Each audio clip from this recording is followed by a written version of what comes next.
It is our breaking news story this hour. Welcome to SA Today's special edition then of the Monetary Policy Committee's decision on the interest rate announcement. Having been announced not so long ago by the South African Reserve Bank governor that interest rates will remain unchanged. 3.5% is how much the repo rate will currently stand, and 7% is the standard rate then for the prime lending rate. Let's unpack this now, and what does it mean exactly for you and I? And do you agree with the decision? Tendani Manchimuli, economist at Liberty, joins us, and so too does Johan Els, also economist then joining us from Old Mutual. Folks, thank you so much for joining us this afternoon. Tendani, I'll start off with you. A decision perhaps you're surprised with in any particular way, or did you believe and think that the Reserve Bank should have stuck to its guns as it currently did? So Arabile, how I looked at it is, what is a cut in interest rate going to do? It's going to be a boost to the economy, certainly.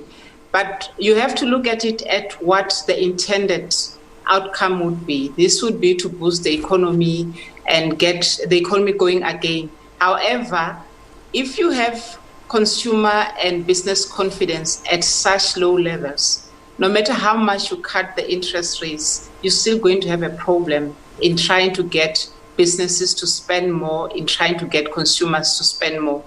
These levels are at levels that we haven't seen for such a long time. So you need to boost that confidence to get people spending again, to get business spending again. What the governor referred to, which I agree with fully, you need to see now structural reforms coming from government, and this plan that they're talking about coming into effect and actually being executed. Then you see confidence going up, and when you do cut interest rates, spending happens and the economy gets going again. Right now, I just think the shock GDP numbers, everything else going on in the economy has just got confidence so much dented that were they to cut by 25 basis points, the outcome wouldn't go that far in terms of boosting economic activity. Yeah. Tendani, allow me to play devil's advocate here then. The South African Reserve Bank continues to lament at the best of times that their mandate is to certainly ensure that inflation remains within the midpoint and below for the foreseeable future of that inflation target band of between 3 and 6%. And of course, as you noted, as you said, they do make and highlight the fact that structural reforms need to be in place in order to boost South Africa's economy. But their portion is the inflation part. Their portion is that of South Africa's interest rates. Should they not have just been focusing on that and then said, well, we've done our part and the growth picture is up to government? Yeah, the growth picture is up to government, but I'll also come back and say, Arabile, just to say that they should continue cutting interest rates if their forecast is saying that the outlook for the future does not support that, so that inflation continues to decline. I think I wouldn't agree with that. Inflation, the outlook is balanced. Yes, looking at the data that we know today, we would say that yes, they could have cut interest rate. But what is the forecast going forward is still going to be under control, and that is their mandate. But for me, the decision to leave rates unchanged for now and leave something for a future cut, I think that is the more prudent decision rather than just cutting right now. I just think we need to see other things happening in the economy to get the economy active again. Yeah. And the ball is not in the bank's court, in my view. Johan, let's get your thoughts then on this one. Should they have cut interest rates, or are you happy with the decision?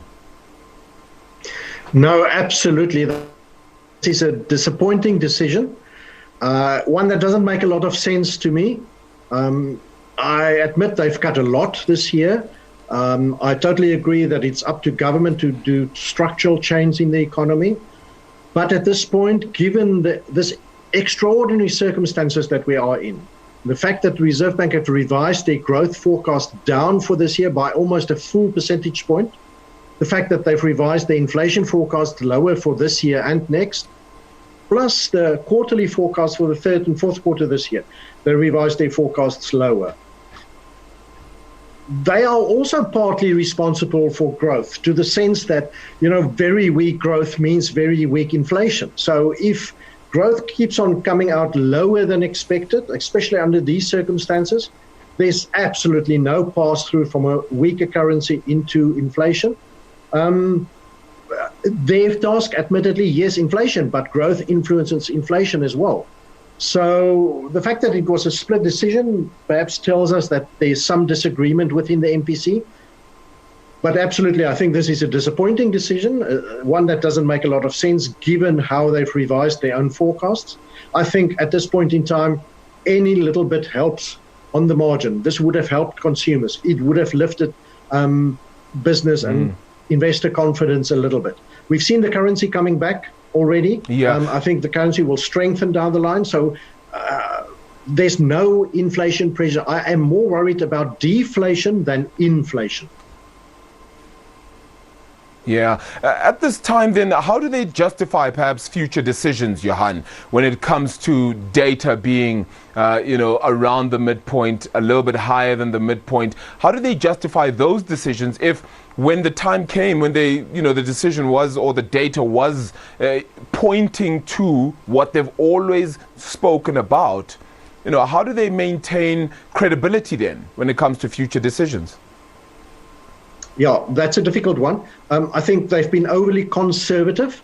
The governor kept on mentioning that they're watching the data, as other central banks are. But I think with inflation, as you say, and as the governor said, below the midpoint of the target range for the foreseeable future, that to me also means more downside risk than upside risk. I suppose the one way that they can maintain some credibility is to delay any future normalization. In other words, a start of an upward path of interest rates. Delay that, maybe deep into 2022 for the data that we expect to see over the next while in South Africa. All right, folks, don't go anywhere. Please do stay with us. We're going to continue our conversation right after the short ad break. We just need to go off and pay the bills. Back right after this.